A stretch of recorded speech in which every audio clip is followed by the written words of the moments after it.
Hey everybody. Okay, in this video, what we're going to do is we're going to take the lessons that we learned about adjusting your mix from the last video and apply them to recording a verse of this song in this video. And we're really going to focus on timing here. And so what that means is that the best thing for us to do is to really focus in on using our guide track and performing along with it. So the first thing I'm going to do is set up my mix so that I can hear both myself and my guide track. So if you haven't already done this, what you can do is, or what I'm going to do now, is just mute all the tracks except for that guide track. And that's going to be what's coming through my headphones. And then I'm going to take one headphone off so I can hear myself in the room.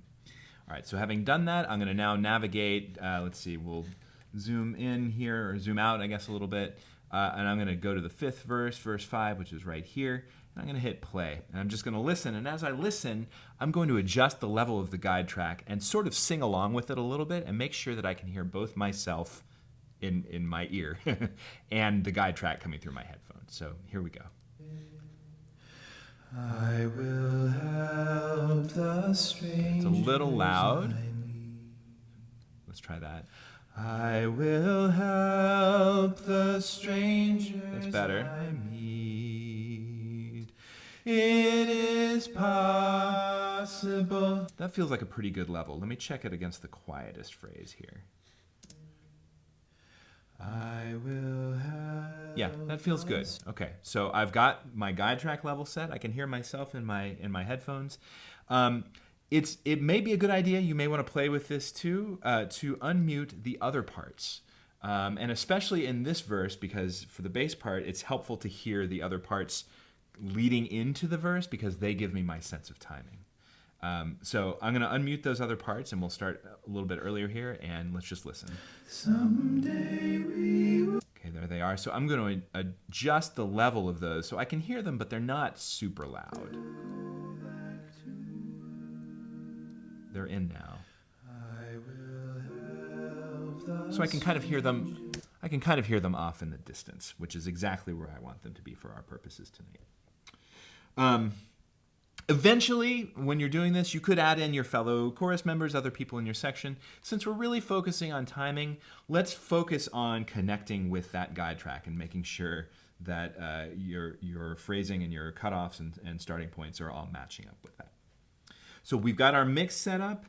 Now what I'm going to do is listen through to the verse that I'm about to record to get a feel for, well, first of all, to learn my part, right? But even after I've done that, to get a feel for where the phrases start and end, my starting points and my cutoffs.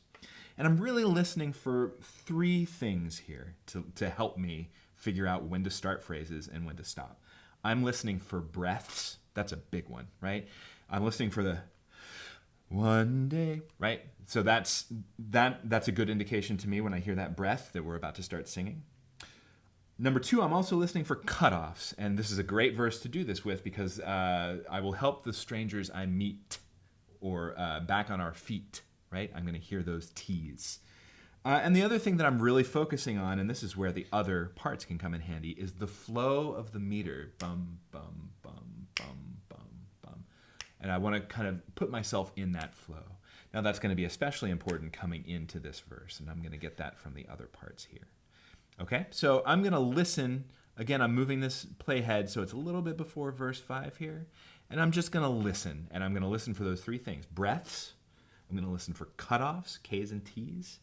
And I'm going to listen for how the song just continually propels me down that dum, bum, bumped in that stream. Okay, just listening now. Here's a K and a breath. I will help the strangers I meet. Here's a T and a breath.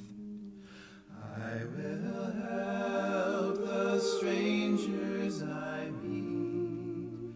It is possible to get back on our feet. I will help the strangers I meet. And this bass part holds out. Okay, I can hear all those breaths and all those K's, T's really clearly. The meter is flowing. I can feel like I'm flowing with it. So now I'm gonna make a recording. So if I haven't run the latency test, I think it's always a good idea to just do it beforehand. We'll do another video about that, or you can look that up elsewhere. But that has tended to be a really good idea. So I'm going to start my recording a little bit before the phrase that I want to record, the verse that I want to record. I want to make sure that I select my track. I activate my track. And if you need to make a new track, make a new track. That's fine.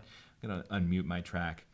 And then I am going to hit record and dive right in. And I'm still listening for those breaths, for those cutoffs, trying to match those with the guide track. So here we go. Get a little closer here.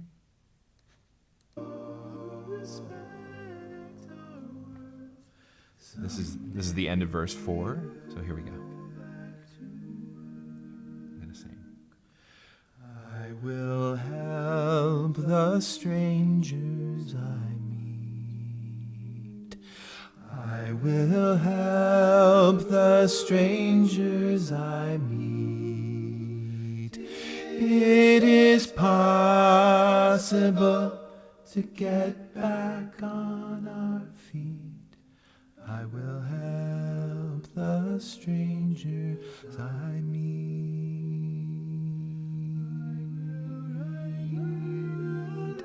I will. And there it is. So you can listen to it and make sure that it does what you need, or you may have felt that, oh, I was a little bit off. Let me try to do that again. So I just want to point out a couple of quick things that you can do. If you've listened and you find that it's a little bit late, maybe you didn't do the latency test, or you just find that you're a little bit behind, you can either re-record, always an option, or you can grab it, and if you just move the mouse to the clip, you can grab it and just drag it back a little bit, and that'll usually sync it right up. And you can kind of tell where the bubbles fall. I actually didn't need to do that. I think it was fine where it was. So I'm going to hit Command-Z to undo, and that just pops it right back to where it was. Again, you can also punch in, and we've done a video on punching in already that I'll point you to. If you decide you didn't like that second phrase, you can position the playhead there, click record, and then let it record. I will help the strangers I meet. So I messed that up, the T at the end, but I could redo it. You get the idea that I can just re-record one phrase at a time. And again, that's called punching in, and we've got another video for that. But right now, I'm happy with what I've done. So what I'm going to do now, I'm happy with it. I'm going to click save. Not actually going to click save, but I would. And then put it away. So practice listening for these things, especially practice listening for the Ks, those cutoffs, those breaths. It's something that not all of us necessarily are always doing, but it's a great, it's really important for this, and it's actually a really great skill to learn as a chorus member. It really helps you even back in the real world, it really helps you focus in on phrasing and timing and singing together with other folks. So give it a try.